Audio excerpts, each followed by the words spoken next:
ঐক্যবাদ প্রয়োজন। ধর্ম নিরপেক্ষ নয়, বরং ইসলাম থেকে নিরপেক্ষ করতে হবে, সেকুলার ইসলাম প্রতিষ্ঠা করতে হবে। শব্দটি হচ্ছে সেকুলার ইসলাম, ইসলামী নিরপেক্ষতাবাদ। ইসলামী নিরপেক্ষতাবাদ যদি প্রতিষ্ঠা না হয়, তাহলে এই যে সহিংসতা, এই যে সাম্প্রদায়িক হামলা, এগুলো চলতেই থাকবে।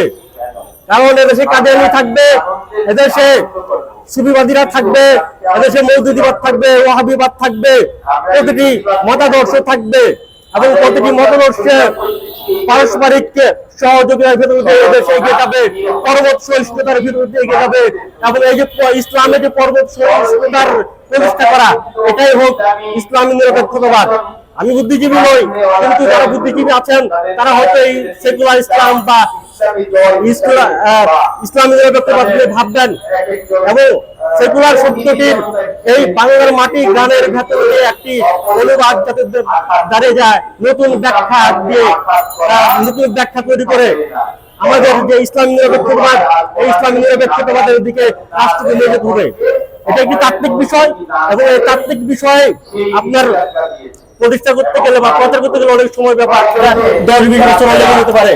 কিন্তু তার আগে যেটা দরকার সেটা হচ্ছে আমাদের এই আইন শৃঙ্খলাকে ঠিক করতে হবে, ইসলামী নিরপেক্ষতাবাদ প্রতিষ্ঠা করতে হবে, আইন শৃঙ্খলাকে ঠিক করতে হবে এবং পরবর্তী সংস্কৃতির যে বাণী, সেই বাণী ছড়িয়ে দিতে হবে। এবং এই যে ইসলামী নিরপেক্ষতাবাদ, সেটা কিন্তু কোরআনেই বলা আছে।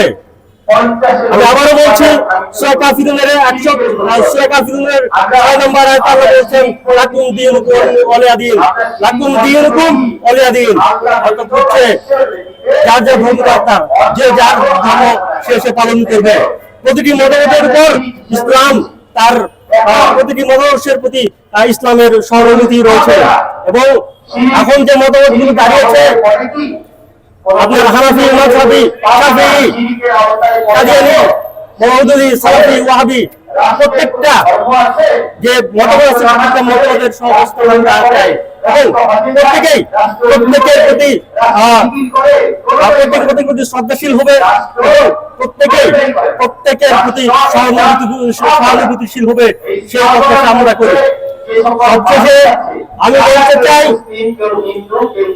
এই দেশে জামায়াত ইসলাম, এই দেশে ওয়াহাবিবাদ, হেফাজতে ইসলাম, সুফিবাদীরা যত ধরনের মতবাদ আছে প্রত্যেক মতবাদ থাকবে এবং প্রত্যেক মতবাদ ভাই ভাই হিসেবে থাকবে।